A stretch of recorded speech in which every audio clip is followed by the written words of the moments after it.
2023년 11월 3일 다니엘 기도회 강사로 옥수중앙교회 호동완 목사님이 섰습니다. 어르신의 안부를 묻는 우유배달, 이게 사단법인 이름이에요. 어르신의 안부를 묻는 우유배달. 이 운동을 하는 목사님으로 유명했고, 그것 때문에 강사로 세움을 받았습니다. 하루에 180ml 우유 한 팩, 조그만 거 있잖아요. 250도 안 되는 180ml 우유 한 팩을 독거노인들에게 갖다 주는 겁니다. 그런데 그 우유팩이 2개 이상 쌓이게 되면 무슨 뜻이죠? 어르신이 안 가져갔다. 그러면 집안에 계신 어르신이 우유를 안 가져갔기 때문에 움직이지 못했다. 경고가 있을 수 있다. 그래서 보호자에게 연락을 취하는 거예요. 그래서 이 우유를 무료로 배달하는 거지만 어르신들의 고독사, 위험한 처지를 감지하고 예방하는 단체. 그러니까 우유 하나 갖다 주는 것이지만 사실은 어른들을 케어하는 그런 운동을 하는 목사님이십니다. 이 홍 목사님께서 다니엘 기도에 대한 간증이에요. 10년 전쯤에 가난하게 살던 한 청년이 주일 예배가 끝나니까 목사님을 찾아와서 이번에 창업을 했다면서 개업 예배를 드려달라, 그렇게 얘기하는 거예요. 개업 예배가 상당히 좋고 중요하고 기쁜 날이잖아요. 그런데 문제가 있는 겁니다. 홍 목사님이 벌써 그 청년의 개업 예배를 6번이나 드렸다는 거예요. 이게 무슨 뜻이냐면 이 청년이 6번이나 창업을 했다? 망했고, 그래서 7번째 또 창업을 하고 개업 예배를 드리라는 거예요. 여러분, 목사님이 가서 다 개업 예배를 예수 그리스도의 이름으로 축복합니다 하면 복이 다 임해서 잘 돼야 될 텐데 6번이나 쫄딱 망하니까 이 목사님 체면이 말이 아닌 겁니다. 그런데 이 청년이 여태까지 계속 망해왔는데도 7번째 목사님 또 창업합니다. 또 개업 예배 드려주십시오. 그렇게 진지하게 부탁을 할 때 목사님께서 이 청년의 예배를 향한 진심, 그리고 하나님을 향한 뚝심, 그 믿음을 보게 된 것입니다. 그래서 7번째 개업 예배를 드리기로 결정을 했는데 홍 목사님이 또 문제가 생겼습니다. 6번 개업 예배를 드리면서 성경 본문이 필요한 것들을 다 해갖고 7번째 예배를 드리려니까 할 말이 없는 거예요. 그래도 이 홍 목사님은 했던 말씀 하기 싫은 거예요. 왜 그렇죠? 했던 말씀 드렸더니 어떻게 됐어요? 망했어요.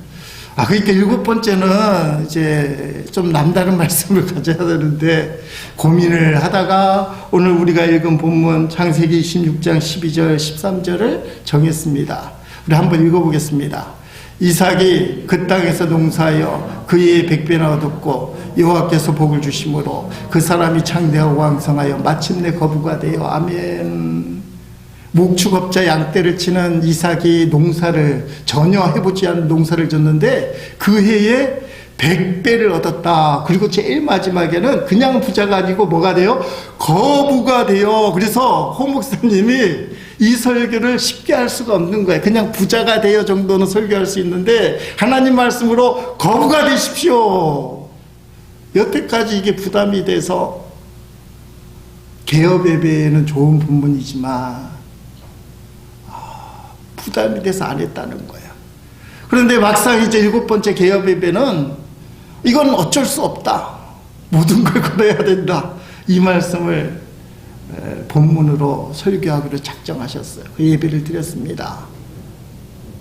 이 청년이 단칸방에 6 식구가 사는 찢어지게 가난한 청년이에요. 그러면서 어떤 생각을 갖게 되냐면 이 청년이 진짜 말씀대로 과연 거부가 될 수 있을까? 아이고, 이번에는 망하지 말고 먹거나 사는 일에 지장이 없었으면 좋겠다. 이 두 마음이 왔다 갔다 하는 거예요. 진짜 거부가 될 수 있을까? 아이고, 그저 먹고 사는데 지장이 없었으면 좋겠다.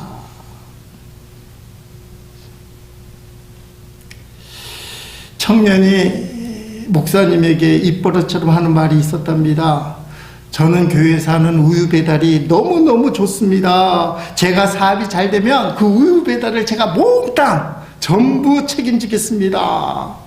이 말을 할 때마다 네 꼴이나 봐라. 지저지게 가난한 주제에 사업만 하면 쫄딱 많은 주제에 우유 배달 사업을 다 책임지겠다고. 이 청년이 7번째 개업 예배를 드리고 나서 마침내 엄청난 거부가 되었습니다. 그러니까 간증을 하는 거잖아요. 이 청년이 도대체 누구냐 하면 2010년에 출시된 배달의 민족을 개발한 김방진 집사예요.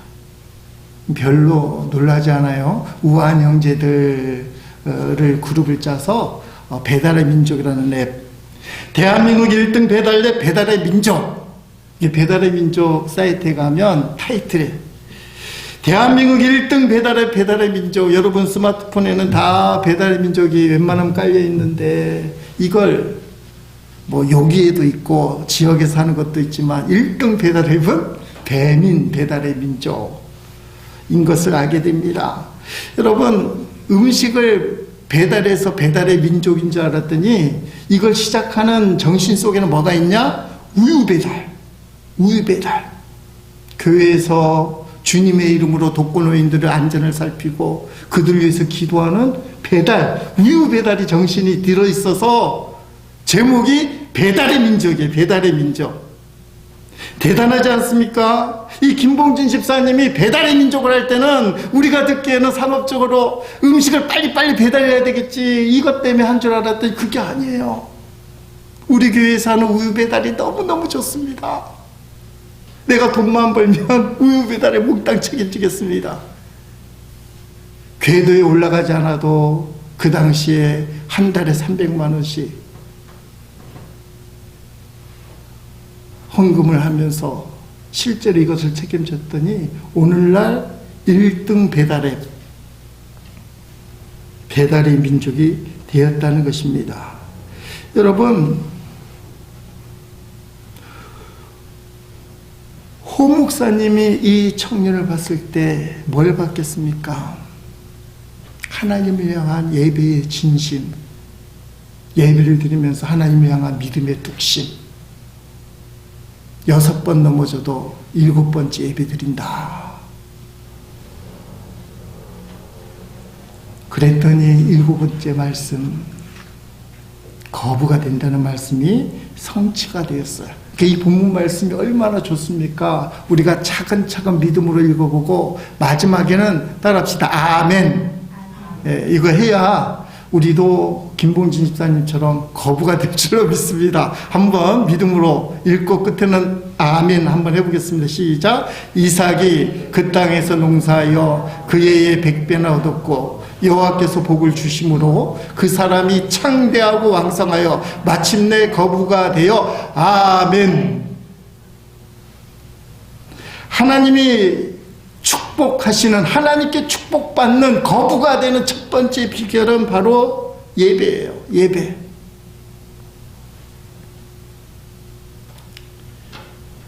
여러분, 우리가 배달의 민족을 떠올리면서 예배 중심의 삶, 뚝심의 믿음의 삶을 기억해야 돼요. 그래서 배달의 민족 어플을 누를 때마다 배민 배달의 민족 하지 말고 따라합시다. 예배의 민족. 예, 배달의 민족으로 읽지 말고 쓰여 있는 이 배달의 민족이 뭐라고 읽어야 돼요? 예배의 민족. 예배의 민족. 우리 대한민국이, 우리 민족이 하나님을 예배하는 그런 민족이 되었으면 좋다는 염원도 있지만 속마음은 우리도 배달의 민족처럼 거부가 되었으면 좋겠다. 김본진 집사님에게 주신 축복을 내게도 주옵소서. 배달의 민족 누를 때마다 예배의 민족, 예배의 민족 누르면서 실제로 예배의 민족이라고 읽으면서 김봉진 집사님처럼 나도 예배하리라. 그러면 하나님이 축복하실 수밖에 없어요. 예배자의 축복을 누리시는 여러분 되시기를 예수님 이름으로 축복합니다. 누가 뭐래도 예배는 중요하다. 이게 생명 걸고 드려야 될 게 예배다. 본문의 이삭도 예배에는 진심인 사람입니다. 26절 말씀을 보니까 이삭이 그곳에 제단을 쌓고 여호와의 이름을 부르며 거기 장막을 쳤더니 이삭의 종들이 거기서도 우물을 팠더라. 창세기 말씀이니까 아직 율법이 완성이 안 돼 있어요. 주어지잖아요. 시내산에서 십계명이 주어지니까 출애굽기, 그러니까 창세기 때는 안식일법, 제사법, 예배법이잖아요. 그게 없을 때예요. 그러니까 아브라함, 이삭, 야곱은 율법이 없기 때문에 필요할 때 아니면 날마다 자신들이 드리는 어떤 규칙이 있을지 모르겠지만 때마다 일마다 예배를 드렸는데 어떤 예배를 드렸겠습니까? 열심히 정성껏 최선을 다해서. 이제 설날이 구정이 다가오지만 혹시나 구정 때 차례를 드리는 소위 말하는 이 명문 가정들, 교회 안 다니는 사람들은 차례를 어떻게 드려요? 엄격하게, 아주 엄격하게 따지면서 생선머리는 서쪽으로 가야 돼, 뭐 동쪽으로 가야 돼, 다 따지면서 엄격하게. 그러니까 이 당시에는 제사법이 없었지만 하나님 앞에 제사 드릴 때 엄격하게 드렸다는 것입니다. 여러분, 성경은 누가 뭐래도 하나님을 깨닫는 사람, 하나님을 나의 하나님으로 고백하는 사람들은 그 하나님 앞에 예배할 수밖에 없다. 왜냐하면 우리 하나님은 하나님을 인정하는 게 예배인 걸 알기 때문에. 예배하는 자가 하나님을 제대로 아는 자다.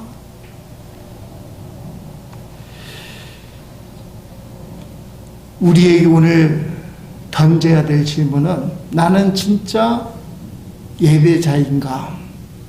나는 정말 예배가 좋은가? 성경을 살펴보면 예배를 잘 드렸다는 표현이 없지만 하나님 만나는 게 때로는 두렵고 무섭고 그렇지만 하나님 앞에 예배하는 것 자체는 진심으로 하나님 앞에 예배 드리길 원했어요. 그런 사람이 복의 사람이 된 것입니다. 그러니까 여러분, 오늘 내가 하나님 앞에 진실된 예배자인가? 2022년 9월부터 창세기를 보면서 아브라함을 주일마다 설교했습니다. 아브라함이 끝나니까 작년 11월쯤에 이삭 그리고 야곱을 설교하다가 12월 달 되니까 대림절 성탄절을 앞두고 한 달 내내 성탄절을 맞이하는 사람들 시리즈로 설교를 했습니다. 오늘 다시 창세기로 돌아와서 이삭을 살피게 되는데, 아브라함과 이삭과 야곱에 대한 요점을 살펴보는 게 중요하다고 생각을 해서 그 부분을 좀 다루려고 합니다. 아브라함은 믿음의 조상이에요. 그래서 아브라함 하면 믿음. 아브라함은 복의 근원이에요. 복의 근원. 아브라함 신앙을 1년 정도 살펴봤는데 이렇게 정리를 했습니다. 합력하여 선을 이루시는 하나님은 반드시 좋은 것으로 주신다. 합력하여 선을 이루신 하나님. 이 말씀 속에는 말로 표현할 수 있는 고난과 실패, 실수, 때로는 불승도 있어요. 하나님 뜻에 어거지를 부린 것도 있단 말이에요. 합력하여 선을 이루신 하나님은 반드시 좋은 것으로 축복한다. 내게 좋은 것을 주신다. 이게 아브라함의 신앙을 요약한 겁니다. 이삭의 특징은 순종이에요. 115세 난 아브라함 아버지가 모리아산에 이삭 15세 난 이삭을 제물로 바칠 때 힘없는 노인네가 꽁꽁 묶기대로 꽁꽁 묶이고 칼을 들고 죽이려 할 때도 아무 말 없이 반항하지 않고 가만히 있었던 이삭. 모리아산에서 아브라함이 제사를 드렸지만 그래서 목사님들은 아브라함의 제사가 아니라 모리아산의 제사건 이삭의 제사다. 이삭의 제사다. 실제로 죽는 건 누구예요? 만약에 진짜 죽게 되면 아브라함이 죽는 게 아니고 누가 죽어요? 이삭이 죽어요. 물론 외아들이 죽는 것은 내가 죽는 것보다 더 가슴 아프다 이렇게 얘기할 수 있지만 실제로 죽는 건 이삭이에요. 물론 죽진 않잖아요. 이삭의 제사다. 하나님 아버지의 뜻이라면, 믿음의 아버지 아브라함이 하는 일이라면 목숨을 다 내놓는 사람이 이삭이에요. 그리고 이삭이 성경에 보니까 분량이 너무너무 적어요. 아브라함의 하나님, 이삭의 하나님, 야곱의 하나님이라고 그렇게 고백을 알고 누구나 그렇게 부르면서도 성경을 딱 살펴보니까 아브라함 이만큼, 야곱도 이만큼, 그리고 저 끝에 요셉도 이만큼인데 이삭은 요만큼. 이삭만 나온 건 창세기 26장 한 장밖에 없어요. 이삭의 특징이 있는데 끝까지 인내하며 기도하는 사람, 딴짓을 하지 않는 사람. 이삭이 40살에 리브가하고 결혼을 합니다. 하나님이 축복 가운데 결혼하는데 문제가 있어요. 창세기 25장 21절에 보니까 이삭이 그의 아내가 임신하지 못함으로 그를 위하여 여호와께 간구하며 여호와께서 그의 간구를 들으셨으므로 그의 아내 리브가가 임신하였더니, 여러분 짧게 나왔어요. 이게 40년짜리예요. 20년짜리. 이삭이 하나님의 예비하신 가운데 리브가를 만졌지만 문제가 생겨요. 불임의 문제. 아버지 아브라함도 가졌던 불임의 문제, 아들에게도 이어져서 불임의 문제가 다 생겼어요. 근데 성경이 놀라워요. 아브라함은 일대 신앙이라 막 맞부딪히는 그런 신앙인데 이삭이 성숙됐어요. 자식을 낳기 위하여 기도해야 됩니다. 그렇잖아요. 자식 낳게 하옵소서. 근데 이삭이 자식 낳게 하옵소서 기도하지 않아요. 뭐라고 기도합니까? 그 리브가를 위하여 여호와께 간구하며. 믿음이 깊은 사람은 이 정도로 생각을 할 줄 아는 사람이에요. 대놓고 자식 낳게 해달라고 기도하지 않고 사랑하는 리브가를 위해서 하나님 자식을 줘야 되지 않겠습니까? 그때는 자식을 못 낳으면 여인으로서는 수치요, 사람들 앞에 손가락질 받는 신세이니 나는 반드시 리브가를 통해서만 자식을 낳겠습니다. 그러니까 자식 낳는 게 기도 제목이지만 리브가를 위해서. 멋있잖아 이삭이. 이 정도의 사람이에요. 근데 성경에 보니까 25장 26절에 에서와 야곱이 탁 태어났는데 그때 아브라함의 나이가 60세였더라. 그렇게 돼 있어요. 60세. 여러분, 저 짧은 창세기 25장 21절 말씀 속에는 20년의 세월이 담겨 있어요. 20년의 세월이. 이삭은 20년 동안 리브가를 위해서 꼼짝없이 인내하며 턱하니 흔들림 없이 기도했다는 거예요. 자, 아버지 아브라함을 생각해 봅시다. 아브라함도 75세 때 하늘의 별과 같이 땅의 모래와 같이 자식의 축복을 얻을 거라고 얘기했어요. 근데 언제 이삭을 낳습니까? 100살. 25년 만에 낳았어요. 그 가문의 풍토가 보이잖아요. 아브라함은 25년 만에, 이삭은 20년 만에. 근데 왜 아브라함은 성경에 그렇게 분량이 많습니까? 아브라함이 당대의 믿음이었는지 모르지만 온갖 일들이 벌어지게 됩니다. 파란만장해요. 하나님이 자식을 준다고 하니까 자신의 부인 사라가 불임이고 애를 갖지 못해요.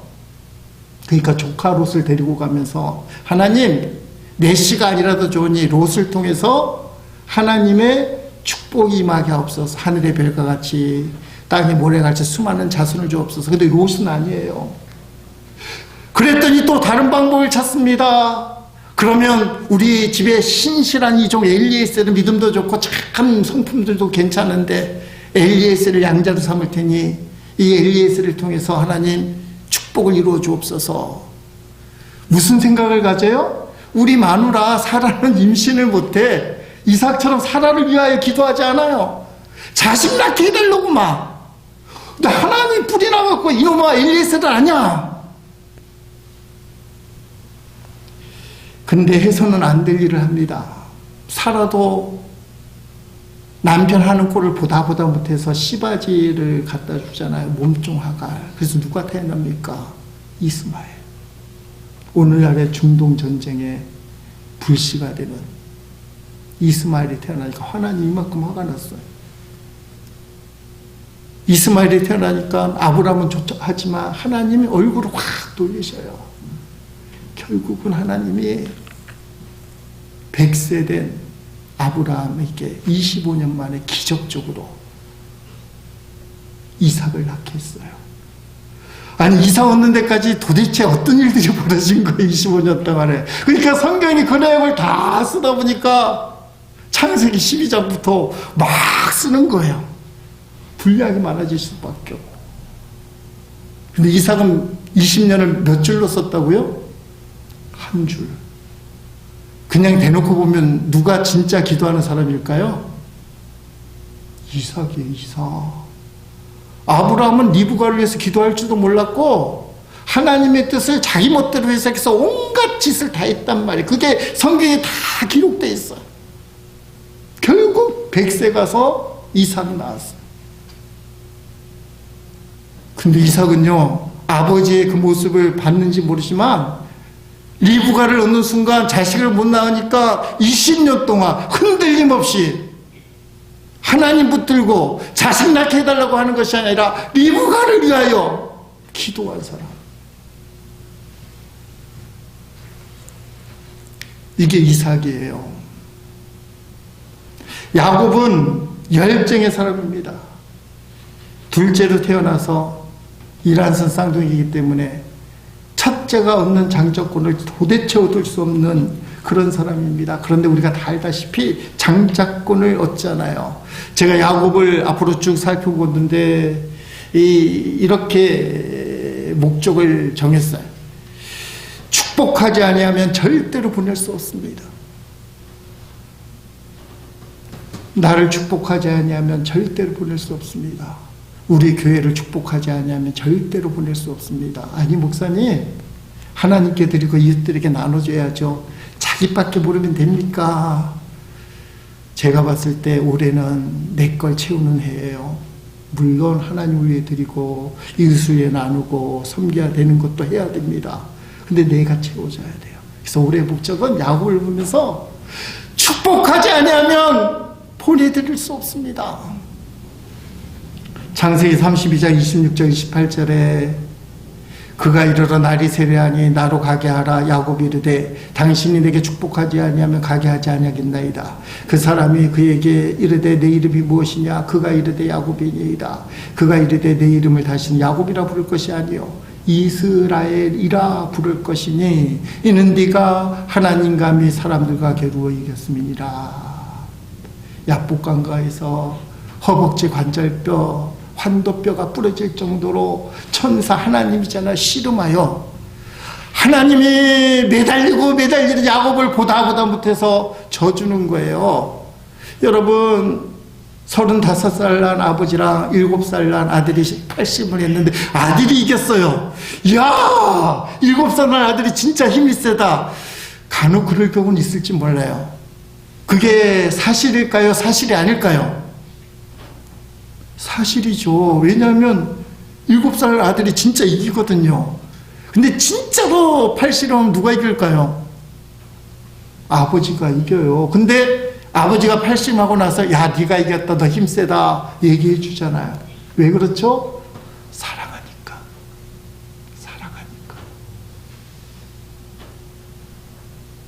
하나님이 야곱의 열정에 숨이 차고 넘어간 거예요. 야, 너 대단하다.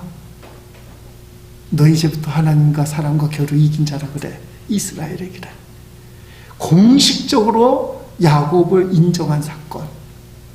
12지파의 아버지 예수님 족보의 조상이 되는 절대적인 사건이 야복강가에서 있었다는 것입니다.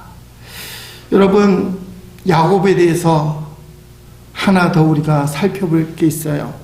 이분은 저 개인적인 내피설이에요. 개인적으로 받은 하나님의 영감인데요. 야곱과 에서의 차이점이 뭐냐? 여러 가지를 살펴보다가 기도하는 가운데 이게 분명한 차이점이다. 주석에도 안 나오고 목사님들 설교는 안 하지만 제가 봤을 땐 이게 중요해요. 왜 그러냐? 에서는 세상 중심이고 야곱은 성전, 그 당시의 성전은 장막집이에요. 집에서 예배를 드리니까 장막 중심이었습니다. 창세기 25장 27절 말씀, 그 아들이 장성하며 이제 컸다는 거예요. 사리분별을 한다는 얘기입니다. 에서는 익숙한 사냥꾼임으로 들사람이 되고 야곱은 조용한 사람이었으므로 장막에 거주하니, 아버지 이삭이 틈만 나면 가족들을 모아놓고 예배를 드리는데 에서는 예배 시간만 되면 어디를 생각할까요? 밖에 나가야지. 친구들이 기다리는데, 야, 저기 떠오르는 사슴 한 마리 잡아야지, 토끼 잡아야지, 그 예배 시간이 빨리 안 끝나지. 이게 상상의 영역이에요. 근데 야곱은 예배가 너무 좋은 거예요. 예배 드리는 게 너무 좋은 거예요. 그래서 성경은 에서는 하나님 앞에 예배 드리는 장막보다 밖에 뛰어와서 자기 마음껏 뛰어노는 거, 하고 싶은 걸 하는 것, 하나님의 전에 있는 것보다, 예배 드리는 것보다 내가 하고 싶은 거 마음대로 하는 것, 들사람이다. 야곱은 장막에 거주하는 예배하는 사람. 자, 장성했다고 그랬어요. 예배를 드리는 게 야곱은 너무 좋은데 이제 사리 분별을 할 쯤 되는 나이가 되고 보니까, 만약에 아버지 돌아가시면 예배를 결정짓는 주관자가 누가 될까요? 형님이에요. 장자권에는 집안의 모든 걸 결정하는 권리가 있어요. 아버지 이삭이 탁 돌아가시고 난 다음에 형님 에서가 예배를 제대로 드릴까요? 웬만하면 안 드리고 할까요? 안 가봐서 모르죠. 예서가 들 사람이에요. 예배 드릴 이유보다 안 드릴 이유가 많은 사람. 야곱이 딱 보니까 다 좋다 말이야. 근데 형님 에서가 그대로 장자권을 받으면 내가 그렇게 좋아하던 예배를 정상적으로 드릴 수가 없어. 우리 이 가문에 있는 식구들, 하인들, 이 하인들이 하나님 앞에 제대로 예배를 드릴 수가 없어. 그러면 내가 제대로 예배를 드리기 위해서 어떻게 해야 돼? 하나님, 그러면 장자권을 가져와야겠어요. 예배 결정권을 가져오고 싶어요. 왜냐하면 하나님 앞에 진짜 예배를 드리고 싶으니까. 이게 전부는 아닐 거예요. 야곱은 예배를 사모했기 때문에 장자권이 필요했습니다. 여러분, 이런 야곱의 모습을 보면서 예배 제대로 드릴 야곱이랑 장자권이 없어요. 누가 봐도 예배를 안 드릴 것 같은 예서랑 장자권이 있어요. 하나님이 고민하다가 어떻게 했을까요? 이번엔 바꾸자. 제대로 되면 예서가 장자권도 갖고 예배 결정도 갖지만 이번엔 바꾸자. 야곱의 뜨거운 열정뿐만 아니라 하나님을 향한 예배를 야곱이 진짜 드리고 싶어 하는구나.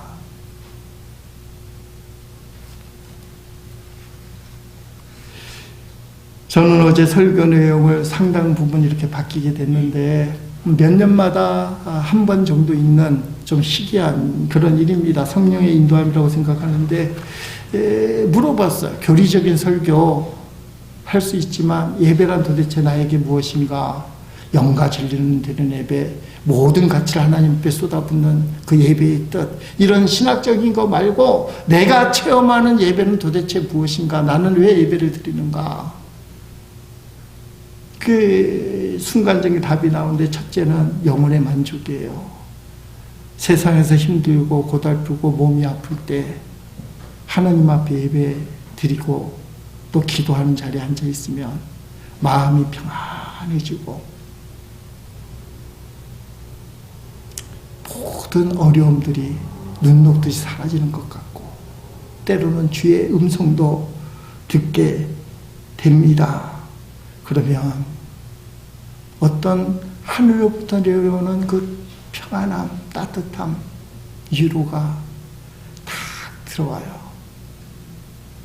넌 부족해도 내 자식이야, 내 아들이야 하는 주님의 그 말씀이 들으면 그 영혼의 만족이 다 느껴져요. 두 번째는 예배를 드리는 것은 주님의 명령이다. 어떤 생각이 떠오르냐면, 제가 교육전도사 시절 여수에서 총각으로 지낼 때 새벽 기도회를 가야 됩니다. 근데 밤새 허리가 아파서 꼼짝 못하고 통증이 너무 나서 총각 때문에 허리가 아팠는지, 근데요 새벽 기도 시간이 딱 되니까 어떤 힘이 허리를 딱 받쳐주는 거예요. 공중에 붕 뜬 느낌이 들면서 통증이 다 사라지고 가뿐하게 새벽 기도를 갔다 왔어요. 여수동산교회에서 제가 사역을 했는데, 그때 교육전도사도 사택을 주는 그런 교회였습니다. 제가 있는 곳도 2층, 여수동산교회 본당도 2층, 허리 아픈 사람이 내리고 오르고 하기가 힘든 그런 구조예요. 근데 잘 갔다 왔어요. 집에 돌아오니까 다시 통증이 생겼을까요? 생겼을까요? 다시 통증이 생겼어요. 근데 그 경험이 지금도 신비롭게 경험이 돼요. 어떤 힘이 허리를 딱 받쳐주니 붕 뜨더니 아무런 통증 없이 기분 좋게 갔다 오고, 가볍게. 그때 드는 마음이, 너는 평생 새벽 기도해야 돼. 예배 드려야 돼. 하나님이 예배를 드리도록 길을 열어주는 거예요. 이런 경험은 그 이후에도 여러 번 있어요. 그래서 예배, 하나님의 강권하신 명령이다. 세 번째는 예배는 하나님의 은혜예요. 여러분, 불신자가 예배 드릴까요? 안 드릴까요? 예배당에 앉아도 안 드려요. 예수를 안 믿으니까. 예배 드리는 것은 예수 믿는 성도의 특권이라는 특권. 죽을 수밖에 없는 나를 살려주신 예수 그리스도의 십자가의 구원, 그걸 깨달은 사람만이 예배를 드릴 수 있다는 거예요. 예배가 아무나 드리는 게 아니라는 거예요. 하나님이 선택하고 부른 사람, 이 세상에서 고르고 고른 하나님의 백성만 하나님 앞에 예배를 드릴 수 있다는 거예요. 그러니까 이 예배 시간이 얼마나 존귀하냐. 너는 내 자식이다. 너는 내 아들이요 내 딸이다. 하나님의 아들과 하나님의 딸이 아닌데 누가 예배를 드릴 수 있겠어요? 예배는 하나님의 특권이다. 따라합시다. 예배 드릴 때마다 난 하나님의 자녀이다. 이걸 깨닫고 고백하는 시간이 예배 시간이에요. 그러니까 독감에 걸려서 목감기에 걸려서 찬양을 못해도, 설교 준비를 못해서 강단에서 이상한 말씀을 전해도, 기도가 안 나와도 예배 자체는 성도의 특권이에요. 제가 제일 기억에 나는 예배에 대한 멘트는 부산제일교회에서 부목사도 사역할 때 예수전도자 모임이, 하유 모임이 있었는데, 그 찬양 모임이 끝났을 때 찬양 인도자가 예배 후에 이런 얘기를 하는 겁니다. 축도로 오늘 모임은 끝이 나지만 이제부터 세상에서의 진짜 예배는 시작됩니다. 예배당에서 하나님께 드리는 신령과 거룩한 예배는 여기서 끝이 나지만 진짜 예배는 이 문을 나갈 때 시작됩니다. 삶에서의 예배. 여러분, 여기서 한마디를 덧붙이면 저는 그렇게 생각합니다. 거룩한 하나님의 성전에서 예배를 제대로 못 드린 사람이 어떻게 세상에 나가서 예배자의 삶을 살 수 있나? 하나님의 성전에서 예배를 제대로 못 드리는 그 성도가 세상 밖에서 예배자의 삶을 산다고? 절대로 그럴 수 없다라고 얘기는 못하겠어요. 근데 그게 얼마나 가능할까? 세상에서 제대로 예배자의 삶을 살기 위해서 주일 예배 드리고 새벽 기도하고 수요 예배하고 금요 심야 하는 거예요. 세상에서 진짜 예배자답게 하나님 기뻐하는 산 제물의 삶을, 예수 그리스도의 모습을 보여주기 위해서 예배하는 자를 하나님은 반드시 축복하십니다. 김봉진 집사님처럼, 아브라함, 이삭, 야곱처럼 예배를 드릴 때 예배를 가장 기뻐하신 하나님이 반드시 축복해 주실 것입니다. 예배자를 축복하신 그 하나님 만나시기를 예수 그리스도의 이름으로 축원드립니다.